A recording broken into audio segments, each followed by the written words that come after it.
कल थी इतवार, लेकिन हमारा हलवा पूरी करने का नाश्ता दिल नहीं चाह रहा था बिल्कुल भी। तो हम लोगों ने सोचा कि बैंगन का भरता बनाया जाए। तो हमने सबसे पहले कर लिया सुबह-सुबह बैंगन को फ्राई। तो वो सीधा-सीधा हमने चूल्हे पे कर लेते हैं और फिर इसको ऐसे ही यूँ करके आराम से छिल के उतार लेते हैं। अच्छा भई, अब भुर्तों को पहले ठंडा होने के लिए रख दो, तब तक हम बना लेते हैं इसके लिए चटनी जो दही के अंदर डालेंगे। तो सबसे पहले हमने नमक और ज़ीरा और मिर्ची और धनिया, और उसको फिर पीसना है, पीसना है, पीसना है, पीसना है। आपको पीसे जाना है, पीसे जाना है, पीसे जाना है, पीसे जाना है। और ये सारे काम है ना, मुझे करने में बड़ा ही मज़ा आता है, ठीक है? तो मैं ये सारे काम करती हूँ, मतलब तिल ही ये सारे काम करता है, ठीक है? तब मैंने उसके अंदर निकाल ली दही। दही आप जो है बाहर से भी ले सकते हो, और घर में भी हमने तो घर में जमाई थी, तो हमने घर वाली दही ली। अब आप बाहर से भी ले सकते हैं। फिर दही को फेंटा, फेंटा, फेंटा, फेंटा, फेंटा। फिर उसके बाद जब हमने मसाला तैयार किया था वो डाला, और फिर अब मैंने कहा था ना बैंगन को ठंडे होने रखना है, तो ठंडा हो गया बैंगन, तब उसको हमने काटा और जो है डाल दिया उसको दही के अंदर। फिर ठीक है, ऐसे ही मतलब काट दें, कैसे भी जैसे भी आपको काटना है वैसे काट दें। इसको बस थोड़ा बहुत काटना है, लेकिन ज़्यादा नहीं काटना है, ठीक है? फिर अब आपने लगाना है आटा। आटा अब जो है कि हमने लगाना है, लेकिन इसका भाई ध्यान रखना है। मुझे जो है तो कुछ टिप्स पता है, वो आपने फ़ॉलो करनी है। बट आटा ले लेना है आपने, फिर नमक डालना है उसके अंदर, ठीक है?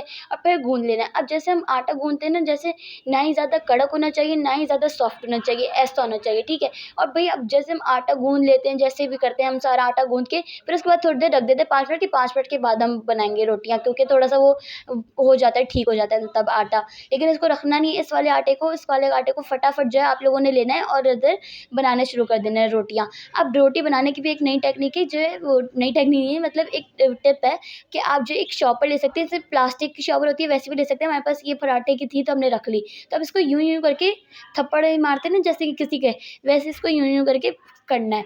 बस इसको जो है फ्राई कर, फिर उसके जैसे हम रोटियाँ तलते हैं वैसे कर लें। बस इसके ऊपर थोड़ा-थोड़ा पानी डालें और यूँ ही उसको बस हल्का-हल्का सा ठीक करें, तो ये ठीक हो जाएँगे। फिर आपने इसको पलट देना है। ये थोड़े-से ना देखिएगा, ये थोड़ी-सी चिपकेगी, ये हर रोटी चिपकती है। फिर बस क्या, जो लहसुन तैयार हो रहा था हमारा, हमने वो लहसुन तैयार किया अपना। मतलब ये लहसुन पीछे के एंड में भी बहुत सारी चीज़ें काम हो रही होती है। सिर्फ़ ये वीडियो के सामने दिख रहा होता है, ये पीछे वीडियो के पीछे भी बहुत सारे काम हो रहे होते हैं। लहसुन काटना, करना, ये सारी चीज़ें काटना, करना, सारे पीछे वाले हो रहे थे। फिर हमने जो है रोटी को जल्दी-जल्दी तोड़ा, क्योंकि गरमा-गरम रोटी में इतना मज़ा आता है, और अगर असली घी हो उसके अंदर, ओए होए होए होए! सोने पे सुहागा हो जाता है, ऐसा होता है। और फिर क्या मज़े का टेस्ट होता है, इतना मज़े का, मिली का फ़ेवरेट है ये। हमारे पास असली घी खत्म हो गया था, तो हमने वैसे ही जो हम यूज़ करते हैं नॉर्मली, वो हमने यूज़ कर लिया, और फिर उसके अंदर डाला हमने लहसुन, और फिर डाल दिया हमने बैंगन के अंदर भरता जो हमने तैयार किया था दही के अंदर, और फिर उसको फेंट लिया। फिर फेंटने के बाद जो है, जैसे मैंने बताया था वैसे ही किया। अब दही को हमने सर्व कर लेना है। अब जो हमने हलवा पूरी वाली हमारी ट्रे होती है ना, हमने बोला हम उसी के अंदर सर्व करेंगे। तो हम लोगों ने सारा वो जो तैयार किया था वो ले लिया, मतलब रोटी वगैरह और तैयार किया था वो सब ले लिया। फिर हमने जो है इसके साइड में हमने तैयार किए थे जो है वो गाजर वाला चाट जो होता है वो तैयार किया था, और जो हमने दही तैयार की थी वो डालनी है आपने। अब इधर जो है हमने अदरक रखा है, लेकिन अगर आपको कुछ और रखना है तो आप वो भी रख सकते हैं, लेकिन एक चीज़ मत भूलिएगा, लाइक एंड सब्सक्राइब।